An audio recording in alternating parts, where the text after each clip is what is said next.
Welcome to JGod Gaming, where I like to break down different in-game mechanics, try to entertain a little, and give tips and tricks for Call of Duty.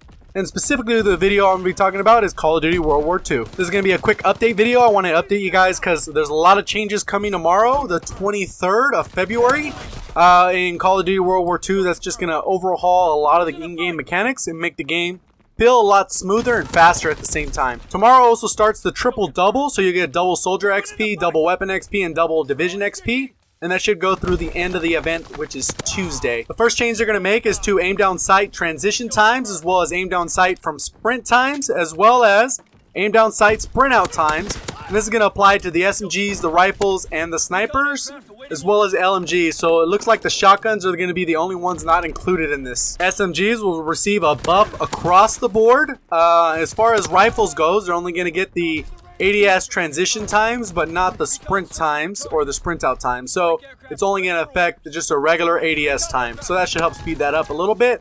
The Car 98 and the 1903 sniper rifles are both going to get a nerf to their ADS time. So it should slow down the quick scoping a little bit.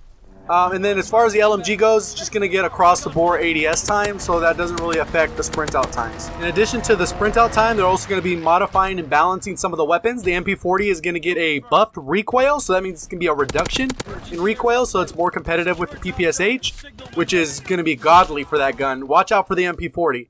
FG42 is going to get a nerf to the fire rate, so it's basically going to be unusable in my opinion. We'll see how that goes afterwards. The SVT40 is going to get a buff recoil, so that's going to be a reduction there. So it's a little bit more competitive with the M1 Garand. They're going to nerf the hipfire spread a little bit, so they're going to make it harder to kill people at close range. The M1A1 carbine is going to get a buff fire rate, and that's so you'll be able to hit those 3 shots really quick and kind of go from that route. The Gewehr 43 is going to get a buff fire rate as well. Buff recoil, so again, a little bit easier to hit shots at a distance. And they're also going to change the clip size to 12 instead of the standard 10 it's been sitting at. The M30 Lwaf drilling is going to get a buff across the board, so it should have a better automatic 2-shot kill. They're going to damage the range, is going to be buffed, and then also the ADS spread will allow greater accuracy, so you can actually hit people a little bit farther down range.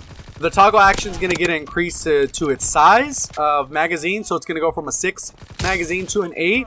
And then they're going to nerf the ADS spread. So they're going to make it a little bit wider so you can't just spam the trigger and get easy kills. And that's it for the changes that are coming tomorrow. I'd like to know your thoughts down in the comment section, what you think about these. My perspective, I think all these things are great things. I don't think I necessarily disagreed with any of these, except for maybe the MP40 buff is going to make that gun pretty much overpowered depending on how much they modify that recoil. Because I don't think the recoil is bad at all.